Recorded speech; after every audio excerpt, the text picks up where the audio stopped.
반갑습니다. 이 시간 함께 하나님의 말씀을 통해서 이 코로나 시대를 살아가는 저와 여러분에게 주시는 하나님의 마음 또 하나님의 뜻을 함께 발견해 나가도록 하겠습니다. 코로나 바이러스 계속 말하기 때문에 참 어쩌면 듣기 불편하실 수도 있는데요. 어쩔 수가 없는 것 같아요. 이 코로나 바이러스가 우리가 살아가는 삶의 패턴을 바꾸어 놓았습니다. 지금 벌써 우리 예배를 온라인으로 드리고 있지 않습니까? 또한 사회적 거리두기, 이런 거리두기 때문에 사람과 사람이 만나도 일정한 거리를 둡니다. 잘 만나지도 않죠. 만나기도 좀 부담이 되기도 하고 그렇습니다. 여러 가지로 어려운 시간을 우리가 보내고 있습니다. 특별히 지금 이 시대 대한민국이 글쎄요, 굉장히 이기적인 성향이 짙어지고 있고 개인주의적인 성향이 깊어지고 있죠. 또한 포스트 모던 시대이기도 하고 소비주의 문화가 판을 치는 세상이기 때문에 이런 시대적 특징과 이 코로나 바이러스가 만나서 굉장히 우리를 더 개인적으로 만들고 이기적으로 만들고 나에게만 집중하게 만들 수 있는 그렇게 쉬운 시대를 우리가 살아가게 됐습니다. 이런 시대를 살아가고 있습니다. 계속해서 이런 시대 속에서 우리 그리스도인들, 크리스찬들이 어떻게 살아가야 되는가, 이 이상한 풍경 속에서 우리가 어떻게 걸어가야 될까 함께 질문하고 성경 속에서 그 대답을 찾아가고 있습니다. 오늘 이 시간에도 우리가 함께 이 대답을 찾아갈 텐데 오늘은 요한 1서 3장 말씀을 중심으로 그 중에서 14절부터 18절 정도까지 말씀을 중심으로 우리가 이 코로나 시대에 어떻게 살아가야 될지 함께 그 대답을 찾아보도록 하겠습니다. 신약 성경은 총 27권입니다. 27권인데 사복음서와 요한복음, 사복음서와 사도행전 그리고 요한계시록 이 6권을 제외하고 나면 21권이 편지입니다. 편지는 어떤 사람이 어떤 대상에게 쓰죠. 특별히 편지 써야 될 이유가 있을 때 쓰는 겁니다. 아무 이유 없이 편지 쓰지 않습니다. 특별히 할 말이 있을 때 어떤 상황 속에서 어떤 할 말이 있어서 편지를 쓰는 겁니다. 요한 1서도 꼭 마찬가지입니다. 요한 1서의 저자인 사도 요한이 그 아시아 7교회, 특별히 에베소 교회에서 이 편지를 썼다고 보는데요. 에베소 교회를 포함한 소아시아 7교회뿐만 아니라 그 당대의 교회들 향해서 쓴 편지입니다. 그렇기 때문에 어떤 시대적 정황 속에서 어떤 문제 때문에 이 편지를 썼는지 살펴보아야 바르게 이해할 수 있습니다.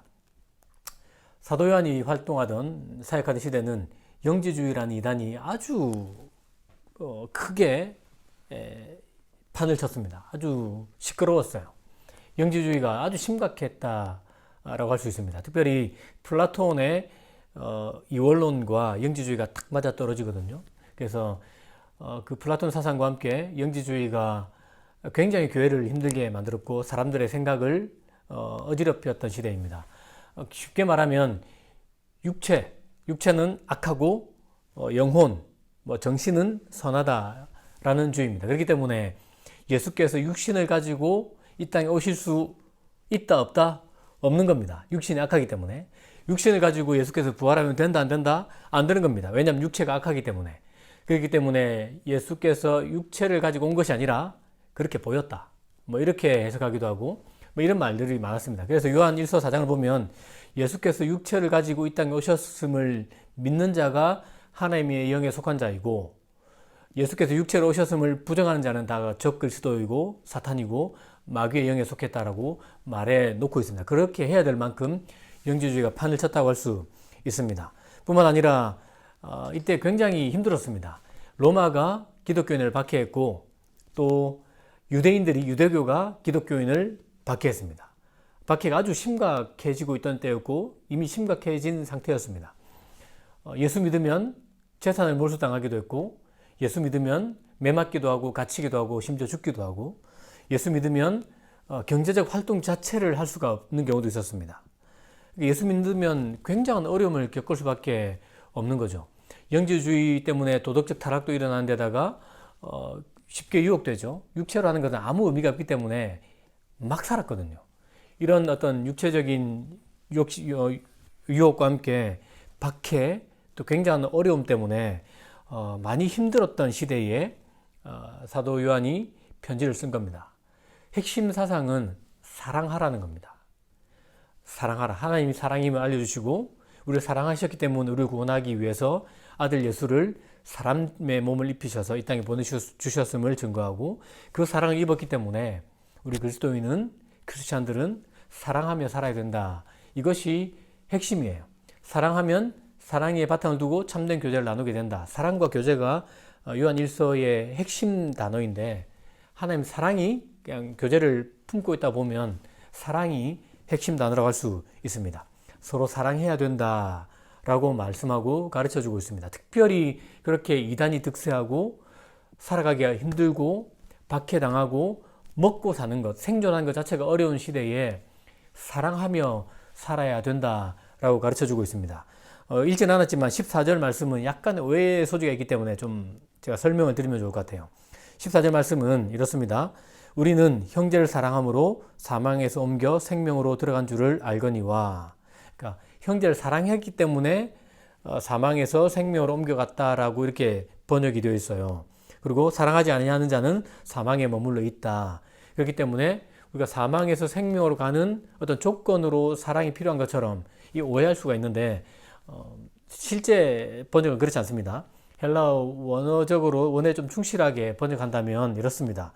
우리가 사망에서 옮겨 생명으로 들어갔다는 사실을 아는 것은 우리가 형제를 사랑하고 있기 때문이다.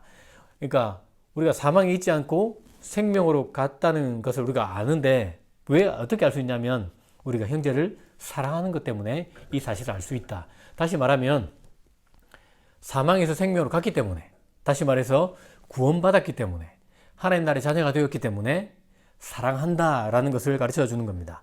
형제 사랑이 조건이 아니라 결과적으로 나타나는 것이라고 알려주고 있습니다. 이렇게 우리가 형제를 사랑해야 되는 근거를 또한 가르쳐 주고 있는데 16절 말씀입니다. 제가 한번 읽어 드리겠습니다. 그리스도께서 우리를 위하여 자기 목숨을 버리셨습니다.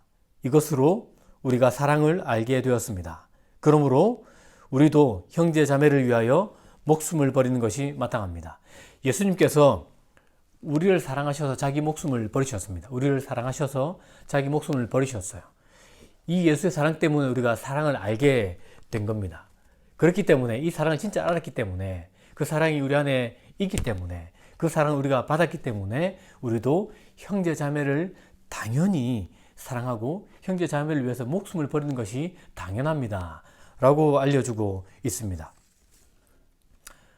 실제로 목숨을 버린다기보다는 정말 실제로 사랑한다는 의미를 갖고 있죠. 정말 자기 목숨을 나눠줄 만큼 그렇게 실제로 사랑한다는 것을 알려주고 있습니다. 뿐만 아니라 17절, 18절은 그 사랑이 아주 구체적으로 나타나야 된다는 것을 가르쳐주고 있습니다. 굶주린 자를 먹여야 된다. 헐벗은 자를 입혀야 된다. 형제자매가 굶주리고 헐벗고 고난당하고 있어요. 근데 나는 음식이 있고 돈이 있고 옷이 더 있는 겁니다. 근데 그것을 가지고 형제자매에게 나눠주지 않으면 사랑하지 않는 것이다 라고 이야기하고, 심지어 어떻게 이야기하냐면 그렇게 사랑하지 않는다면 우리 안에 그 사랑하지 않는 사람에게 나눠주고 섬기고 돌보지 않는 사람 마음에 하나님의 사랑이 없기 때문이다라고 그렇게 성경이, 사도 요한이 말씀하고 있습니다. 다시 말해서 하나님의 사랑을 입은 사람은 세상 재물을 가지고 돈을 가지고 나에 있는 여벌 옷으로 나의 것으로 내 형제 자매들을 먹이고 입히고 돌보고 섬긴다. 그렇게 사랑한다라고 가르쳐주고 있습니다. 말씀드린 것처럼 당대에 굉장히 경제적으로 힘들었습니다. 먹고 사는 것 자체가 매우 힘든 시대였습니다. 근데 예수 믿는 누군가에게, 나에게는 돈이 있고 음식이 있고 옷이 있는 겁니다. 그것을 나눠주는 것은 하나님 사랑 때문에 그렇게 한다라는 것이고, 하나님의 사랑을 받은 사람은, 그 사랑을 깨달은 사람은 그렇게 살아가더라 라고 가르쳐주고 있습니다. 여기서 말하는 형제자매는 1차적으로는 교회입니다. 교회. 예수의 몸을 이루고 있는 교회. 그러나 이것이 교회에만 그치는 것은 아닙니다. 역사적으로 볼 때에 이 형제자매를 향한 사랑은 교회뿐 아니라 그 울타리를 넘어서 정말 더불어 살아가는 사람들 향해서 뻗어갔다는 사실을 잘 알 수 있습니다. 예수의 뒤를 따르는 사람들은 항상 그렇게 사랑하고 섬기며 살았습니다. 인류 역사를 보면 코로나 바이러스와는 비교가 안 되는 그런 전염병이 있었습니다. 몇 번의 아주 정기적으로 팬데믹이 있었는데요. 그럴 때마다 정말 사람이 아침에 병이 걸리면 저녁에 죽는 그런 질병들도 참 많았습니다. 유럽에 패스트가 돌았을 때는 인류의 3분의 1이 죽었습니다. 어마어마한 숫자가 죽었다는 이야기입니다. 그런 질병이 돌 때마다 이상한 사람들이 나타났습니다. 그래서 그 자신에게도 전염됨에도 불구하고 환자들 돌보고 죽은 사람 시신을 수습하고 매장하고 이런 일을 했습니다. 왜냐하면 전염병 때문에 살다 도망쳐서 시체가 그냥 집에 길에 쌓여 있고 시신이 부패하면서 2차 감염도 일어나고 정말 살 수 없는 지경이었거든요. 그때 어떤 사람들이 나타나서 시신을 수습해서 장례를 치러주고 병에 걸린 자들, 그들을 먹이고 입히고 돌보고 치료했습니다.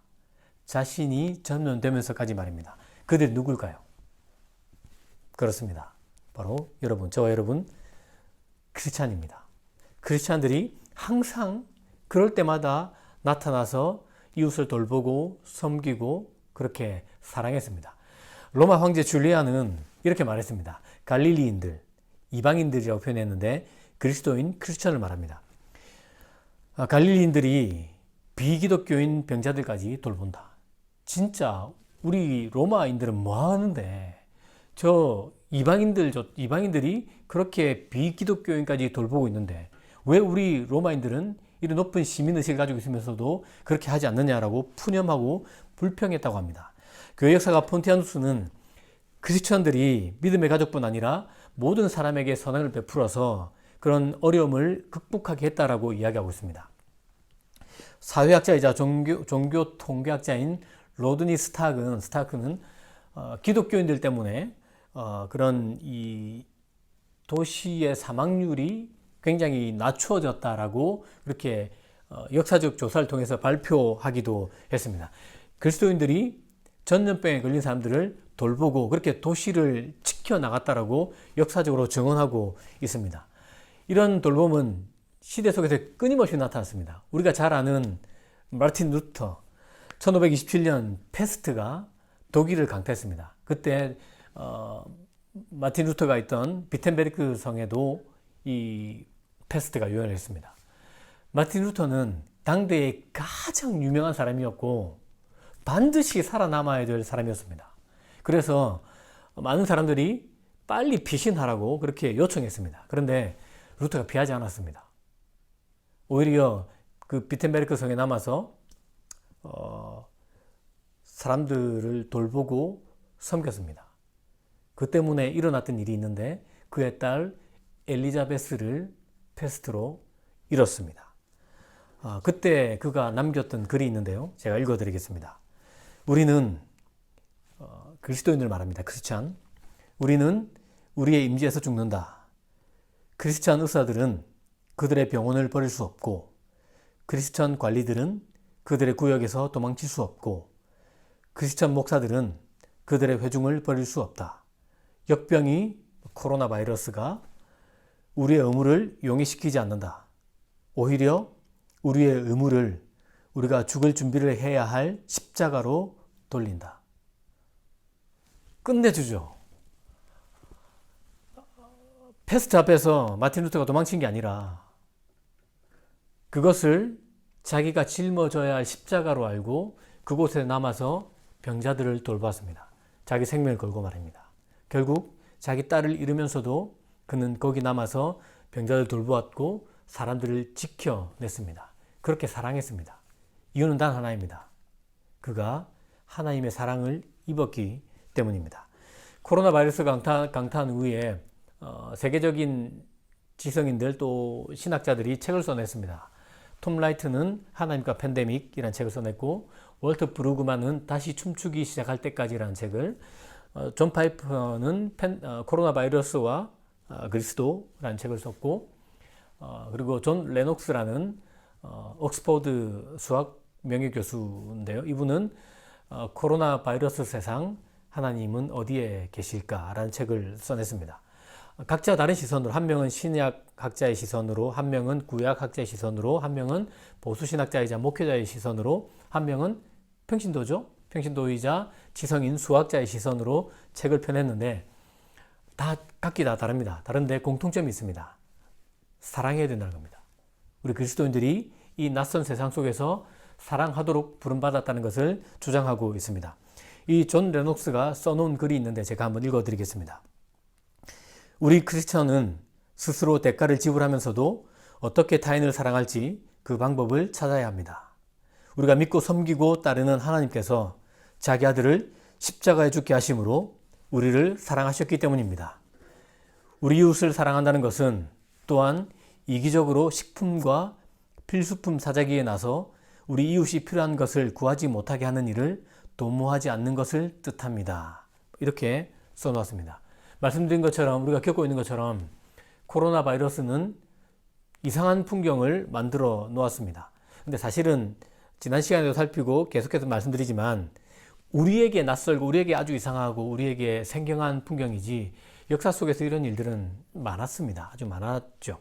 뭐 어쨌거나 이런 시대를 살면서 사람들이 자기 한 몸 지키기에 바쁩니다. 자기 한 몸 지키기에 바빠요. 마스크 사재기가 열풍을 좀 불었던 적이 있죠. 아마 집집마다 여러분들 다 마스크를 가지고 계실 텐데 지금은 많이 공급됐지만 한때 마스크를 구할 수 없어서 난리였습니다. 뭐 수요는 많고 공급은 부족하니까요. 이런 일도 있었습니다. 우리나라는 사재기가 없었지만 미국을 포함한 영국 여러 나라에서는 마트가 텅텅 빈 적도 있었습니다. 사재기가 열풍이었거든요. 이런 시대에 저와 여러분, 우리 그리스도인에게 요구되는 삶은 사랑하는 삶입니다. 사랑하도록 부름받았다. 우리는 존 레녹스가 말했던 것처럼 어떤 대가를 지불하면서 어떻게 대가를 지불하면서 사랑해야 될지 질문해야 합니다. 왜냐하면 우리가 사랑받았기 때문입니다. 말할 수 없는 사랑을 받았기 때문입니다. 독생자 예수를 아낌없이 내어주시는 그 사랑을 우리가 먼저 받았기 때문에 우리는 사랑하도록 부름받은 사람입니다. 그렇기 때문에 우리는 질문해야 됩니다. 나는 어떻게 사랑할 수 있을까? 이렇게 사랑이 사라져버린 시대에 이렇게 사랑이 메말라버린 사막화가 되는 시대에 나는 어떻게 사랑할 수 있을까? 우리가 질문해 보아야 합니다. 혹 이 시대의 흐름에 나도 모르게 물들어 움켜쥐기에 바쁘고 관심 받기에 바쁘고 내가 그 돌봄의 대상이 되어야 된다고만 생각한다면 잠깐 멈춰서서 우리는 질문해야 됩니다. 나는 하나님의 사랑을 깨닫고 있는가? 그 사랑이 내 안에 있는가? 그 사랑을 내가 날마다 받아 누리고 있는가? 질문해 보아야 됩니다. 왜냐하면 하나님의 사랑이 있으면 그 사랑이 우리로 하여금 사랑하게 만들기 때문입니다. 하나님의 사랑은 사랑하게 만듭니다. 그 사랑을 흘려보내게 만듭니다. 움켜쥐는 것이 아니라 나누게 만듭니다. 사랑하는 청년 여러분, 시대가 복잡하고 어려울수록 사랑이 요구됩니다. 지금 바로 우리가 살아가는 이 시대, 코로나 바이러스가 만들어 놓은 이 시대는 사랑을 요구하는 시대입니다. 세상은 이 요구에 응답할 수가 없습니다. 사랑이 없으니까요. 이런 사랑을 본 적도 없고 들은 적도 없고 가지지도 못했고 맛보지도 못했기 때문이니까요. 이 사랑을 누가 줄 수 있습니까? 바로 저와 여러분이 줄 수 있습니다. 왜냐하면 우리가 이 사랑을 맛본 자이기 때문입니다. 이 사랑을 아는 사람이기 때문입니다. 이 사랑을 받아 누린 사람이기 때문입니다. 지금도 이 사랑 안에 있는 사람이기 때문입니다. 그래서 우리가 이 시대를 위해 어쩌면 부름받았는지 모릅니다.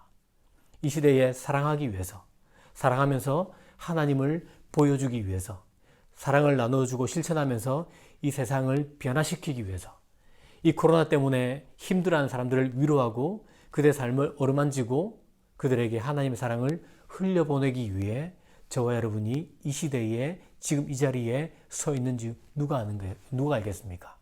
사랑하는 청년 여러분, 그러므로 사랑할 수 있도록 애쓰면 좋겠습니다. 애쓴다기보다 하나님 사랑을 먼저 더 많이 받아 누리면 좋겠습니다. 그럼 자연스럽게 사랑하게 될 겁니다. 또한 의식적으로 어떻게 사랑할 수 있을지 질문해 보면 좋겠습니다. 사회적 거리두기, 방역 수칙 지키기, 마스크를 쓰기, 손 자주 씻기, 이런 일들 해야 됩니다. 왜냐하면 우리 자신을 지키기 위한 일 뿐만 아니라 이웃, 그들을 감염시키지 않기 위한 사랑의 통로입니다. 그리스도인들은 그래서 방역 수칙 잘 지켜야 됩니다. 지금 저희 교회는 그 일에 힘쓰고 있습니다. 모여야 되는데 모이지 않습니다. 사랑하기 위함입니다. 사랑하기 위함입니다. 단지 불편하기 때문에 감염될까봐 걱정돼서 그것이 아닙니다, 여러분. 사랑하기 위함입니다. 하나님의 사랑을 입었기 때문에 그걸 사랑하기 위해서 방역 수칙을 지키는 겁니다. 뿐만 아니라 좀 더 적극적으로 우리가 무엇을 할 수 있을지 살펴봐야 됩니다. 각박하지 않습니까? 여러분, 출근할 때에 아니면 주변 사람들에게 정말 따뜻한 인사의 한마디, 뭘 커피라도 사주면 좋겠지만 좀 부담이 된다면 따뜻한 인사의 한마디, 좀 더 일찍 출근해서 환기를 시킨다든지 청소를 한다든지 우리가 얼마든지 할 수 있습니다. 조금 더 낮아지고 섬기는 일, 할 수 있다면 무언가를 좀 대접하는 일들, 이 각박한 세상 속에서 사랑하도록 부름받은 저와 여러분이 해야 될 일입니다. 이렇게 사랑할 때에 우리는 코로나 바이러스가 만들어 온 이 세상을 잘 걸어낼 겁니다. 뿐만 아니라 정말 이 세상 속에서 사랑이 무엇인지 보여주게 될 것입니다. 하나님의 사랑을 흘려보내게 될 것이고 결국 이 세상을 코로나 바이러스로부터 구하게 될 것입니다. 사랑할 때에 이 일이 가능해질 겁니다. 코로나 시대를 살아가는 그리스도인들의 길, 코로나 시대를 살아가야 할 그리스도인의 삶의 방법, 사랑입니다.